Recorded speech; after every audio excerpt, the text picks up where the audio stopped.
আল্লাহ একজন, দ্বিতীয় কোনো আল্লাহ নাই। যে আল্লাহর উপর বিশ্বাস এভাবেই কি আনতে হবে? বলছিলাম কুলহু আল্লাহু আহাদ, আল্লাহর উপর বিশ্বাস এভাবেই কি আনতে হবে? কুলহু আল্লাহু আহাদ, আল্লাহ একক। আল্লাহ কি? তার দ্বিতীয় কোনো আল্লাহ নাই। এবার আসেন তারপরে সূরাটার মধ্যে বলছেন আল্লাহর প্রতি ঈমান আনতে হলে চারটি বিষয়ের প্রতি খেয়াল করতে হবে। কয়টি বিষয়? চারটি। একটা হলো আল্লাহ তাআলার জাতে বিশ্বাসী, আল্লাহ তাআলার জাতে বিশ্বাসী। আরেকটা হলো আল্লাহ তাআলার গুণে বিশ্বাসী বা সিফাতে বিশ্বাসী। আরেকটা হলো আল্লাহ তাআলার কুদরতে বিশ্বাসী। আরেকটা হলো আল্লাহ তাআলার আহকামে বিশ্বাসী। আল্লাহ তাআলার জাতে বিশ্বাসী নিয়ে আমরা আলোচনা করতেছি।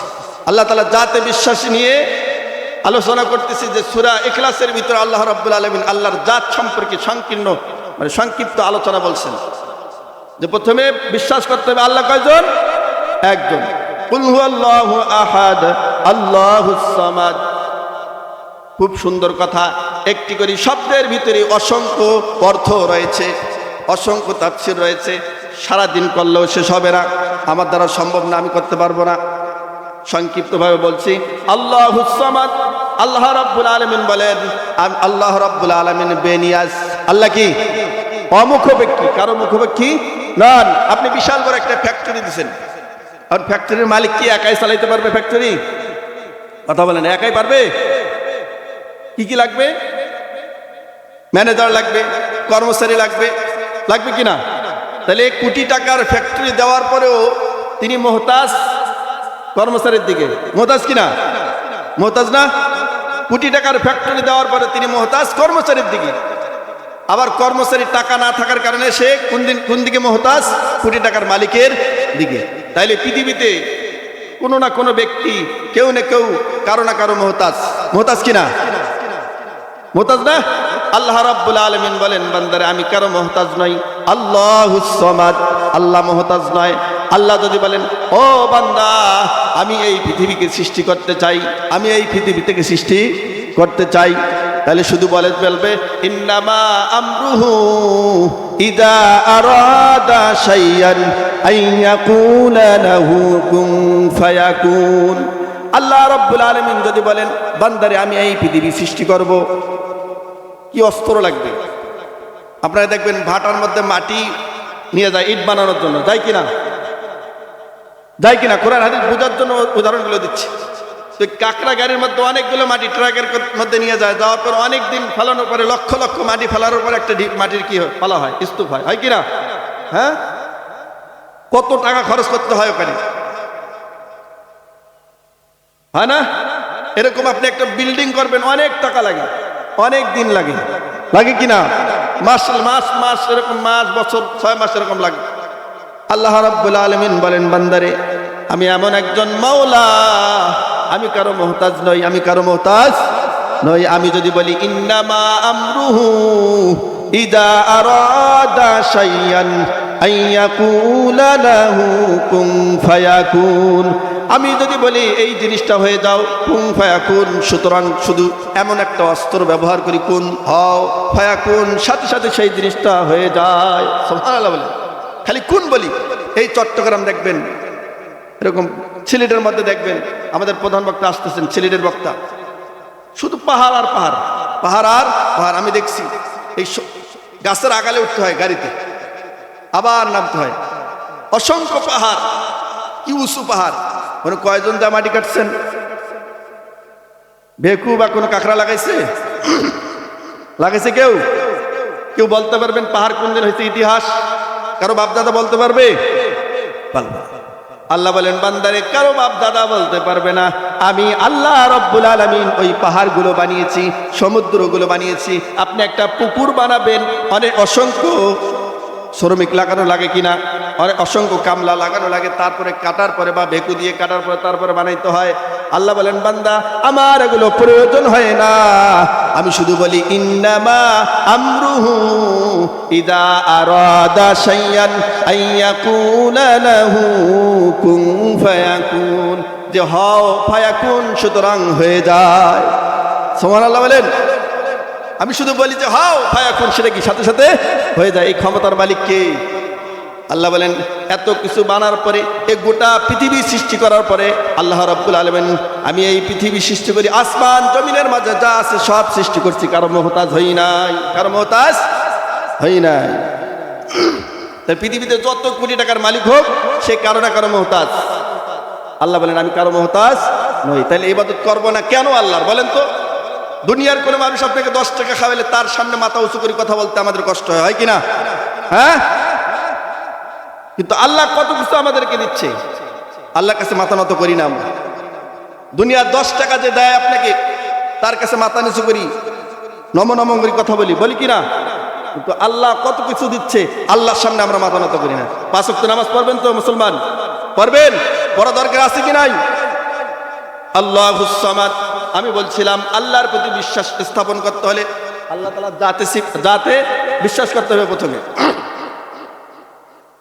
তা জাতের সম্পর্কে কিছু আলোচনা করতে গেছে সূরা ফাতিহা বললাম, সূরা ইখলাস বললাম আল্লাহুস সামাদ, তারপর লাম ইয়ালিদ ওয়া লাম ইউলাদ, তিনি কাউকে জন্ম দেন নাই, তেনার থেকে কেউ জন্মগ্রহণ করে নাই।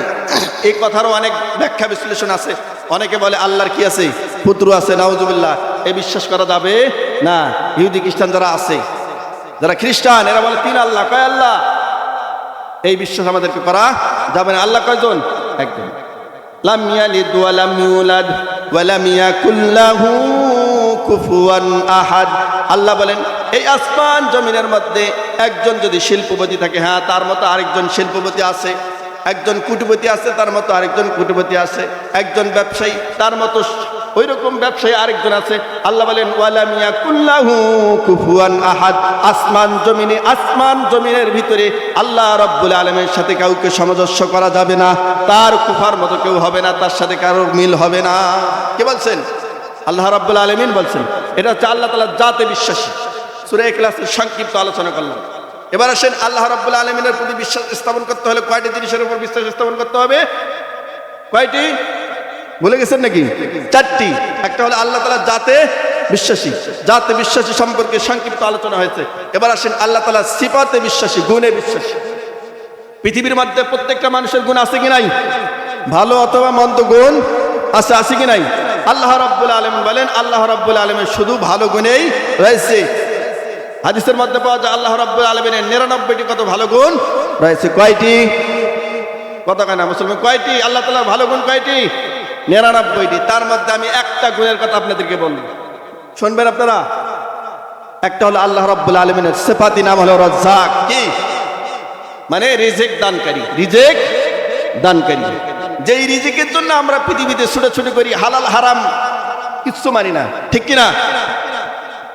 হালাল হারাম কিচ্ছু মানি না। কোনটা হালাল কোনটা হারাম কোনো বাজ বিচার আমাদের নাই, শুধু পেটের দায় করি। কিন্তু পরে কালে যে আমাদেরকে এর জবাবদিহি করতে হবে এটা আমাদের ভিতরে নাই। তা আল্লাহ রাব্বুল আলামিন বলেন রাজ্জাক, বান্দা তোমার রিজিকের মালিক হচ্ছে আমি তোমাদেরকে রিজিক দান করব। সুবহানাল্লাহ বলেন। প্রমাণ আল্লাহ কোরআনে বলছে কিনা? আল্লাহ বলেন বান্দারে আমি তোমাদেরকে সৃষ্টি করেছি, তোমাদের রিজিকের জিম্মা আমি আল্লাহ রাব্বুল আলামিন নিজে নিয়েছি। সুবহানাল্লাহ বলেন। কেমনে? আল্লাহ কোরআনের ভিতরে বলেন ওয়ামা মিন দাব্বাতিন ফিল আরদি ইল্লা আলাল্লাহি রিজকুহা। আল্লাহ বলেন ও বান্দা পৃথিবীর মধ্যে এমন কোনো বিচরণশীল প্রাণী নাই যার রিজিকের দায়িত্ব আমি আল্লাহ রাব্বুল আলামিন নেই নাই। সুবহানাল্লাহ বলেন। রিজিকের দায়িত্ব কিভাবে নিয়েছে? মনে করেন আপনার কাছে কেউ টাকা পায়, কিছু টাকা পায় আপনার কাছে, আপনি শুধু তাকে ডেট দিচ্ছেন, ভাই অমুক দিন দেবো, অমুক দিন দেবো, 16 তারিখে দেবো, 15 তারিখে দেবো, আগামী মাসে দেবো, আগামী বছরে দেবো। এভাবে আপনি শুধু ডেট দিচ্ছেন তাকে। ডেট দিতে দিতে ওই লোক অতিষ্ঠ হয়ে গেছে, তার টাকা সে আর টাকা নেব না তোর কাছে, যা চলে যা। কিন্তু হঠাৎ একদিন ধরা পড়েছেন তার সামনে এমন জায়গায়, আজকে তোকে ধরছি, আর কোনোদিন আমি তোকে ছেড়ে দেব না, আর তোমাকে ছেড়ে দেব না, তোমাকে আজকে ছেড়ে দিব না, যতক্ষণ পর্যন্ত তুমি টাকা দাও নেই অতক্ষণ পর্যন্ত আমি তোমাকে ছেড়ে দেব না। এবার ওই ব্যক্তিকে ওই ব্যক্তি যেই মসজিদে নামাজ পড়ে, মসজিদের ইমাম সাহেব দেখা, হুজুর কি হয়েছে? কই দেখেন আপনার মুসল্লি আমার টাকা নিছে, সে একদিন 2 দিন 3 দিন এরকম 1 মাস 2 মাস ডেট দিতে দিতে 2-3 বছর হয়ে গেছে, সে এখনো টাকা দিতে চায় না। তাই নাকি ভাই? জি ভাই। দেন, শাড়ি দেন, পরে দিবে। কয় না, আমি শাড়ি দিতে রাজি নাই, আমি শাড়ি দিতে তাকে ছেড়ে দেবো না। যতক্ষণ পর্যন্ত সে আমার টাকা দিবে না ততক্ষণ পর্যন্ত আমি তাকে ছাড়বো না। প্রয়োজনে সে আমার বাড়িতে খাবে, আমার বাড়িতে ঘুমাবে, টাকা দিবে তারপরে কি যাবে। এবার ওই হুজুর বলে যে ভাই তাকে ছেড়ে দিন, তার টাকার দায়িত্ব আমি নিয়েছি। সে যদি টাকা, ভাই কোন দিন দিবা? অমুক তারিখে 10 তারিখে। ঠিক আছে ভাই, 10 তারিখে যদি সে টাকা না দেয় আমি আপনাকে টাকা দিব, আমি আপনাকে টাকা দিব। এবার আর তার টেনশন আছে?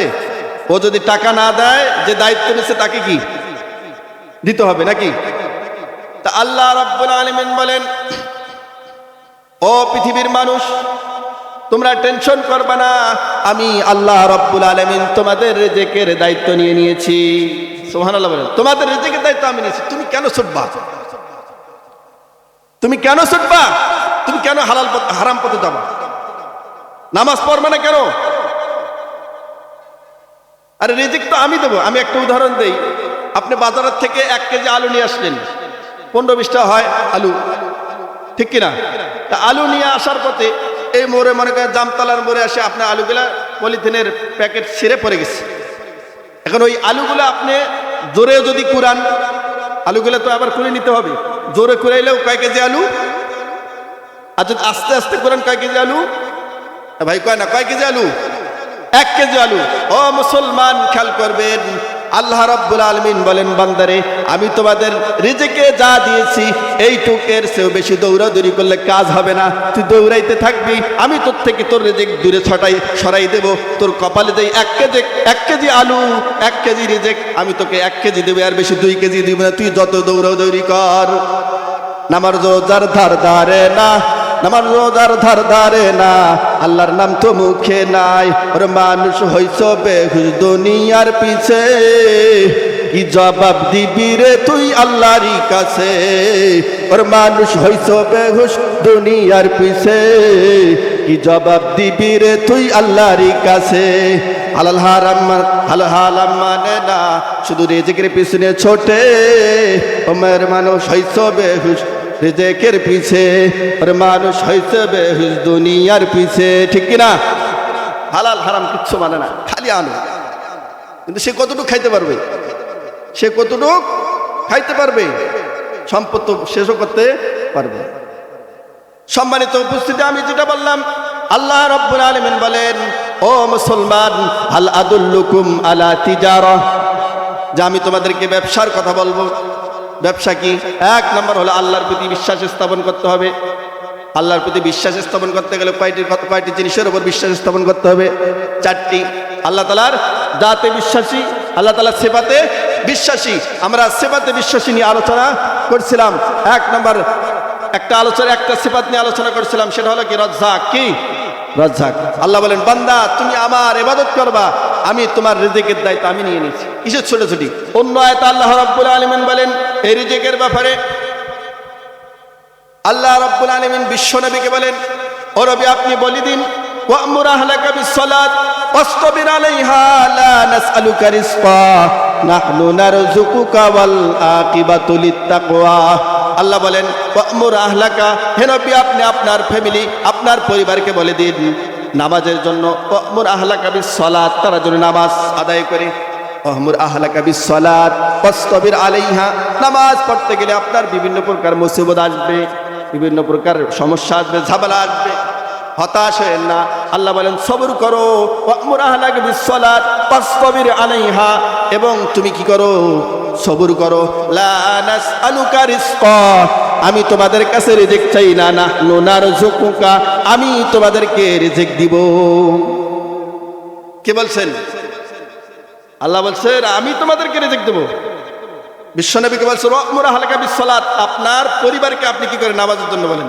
তাহলে বোঝা গেল যে আল্লাহ মনে হয় তার ফ্যামিলিকে, আল্লাহ রসুলের ফ্যামিলিকে নামাজের কথা বলছে না, আমাদেরকে বলেন নাই। রসুলকে সম্বোধন করে গোটা পৃথিবীর মানুষকে বলছে যে তোমরা কি করো? ওয়া'মুর আহলাকা বিস-সালাত, হে নবী আপনি আপনার ফ্যামিলি, মানে আমরা সবাই রসুলের ফ্যামিলি, ঠিক কিনা? ওয়া'মুর আহলাকা বিস-সালাত, আপনার ফ্যামিলি যারা আছে তাদেরকে আপনি বলেন নামাজের জন্য তারা যেন নামাজ পড়ে, ওয়াসবির আলাইহা, এবং সবর করে। লা নাসআলুকা রিজকা, আমি তাদের থেকে রিজিক চাই না। নাহনু নারযুকুকা ওয়াল আকিবাতু লিত-তাকওয়া, আমি আল্লাহ রাব্বুল আলামিন তাদেরকে রিজিক দান করব। সুবহানাল্লাহ বলবেন না? জোরে বলেন। তাহলে রিজিকের মালিক কে? আল্লাহ। তাহলে আমরা নামাজ ছেড়ে দিয়ে শুধু রিজিকের পেছনে ছুটি, এটা কি ঠিক? আমাদের ঠিক হবে এটা? বলছিলাম যতই ছোটেন তকদিরে যা আছে তাই হবে, এর বেশি হবে না। ওয়া'মুর আহলাকা বিস-সালাত ওয়াসতাবির আলাইহা লা নাসআলুকা রিজকা নাহনু নারযুকুকা ওয়াল আকিবাতু লিত-তাকওয়া। আল্লাহ রাব্বুল আলামিনের একটা গুণ আছে, তার মধ্যে সেই গুণটা কি বললাম? রাজ্জাক। এই রাজ্জাকের একটু আলোচনা আপনাদের সামনে করলাম।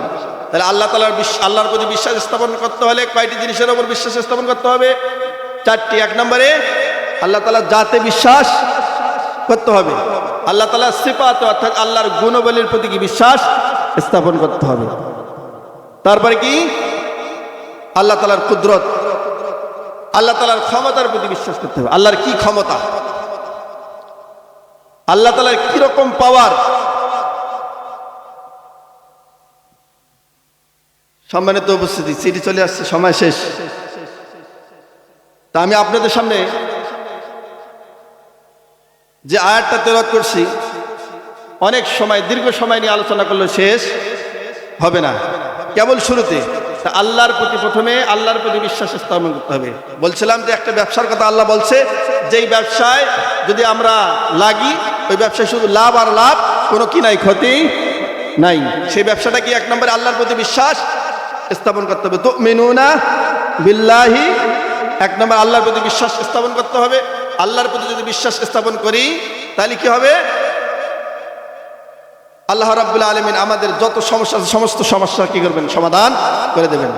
1 নম্বর আল্লাহর প্রতি বিশ্বাস। তুমিনুনা বিল্লাহি ওয়া রাসূলিহি, শুধু অনেকে আছে শুধু আল্লাহকে বিশ্বাস করে রাসূলকে বিশ্বাস করে না। আছে কিনা এরকম?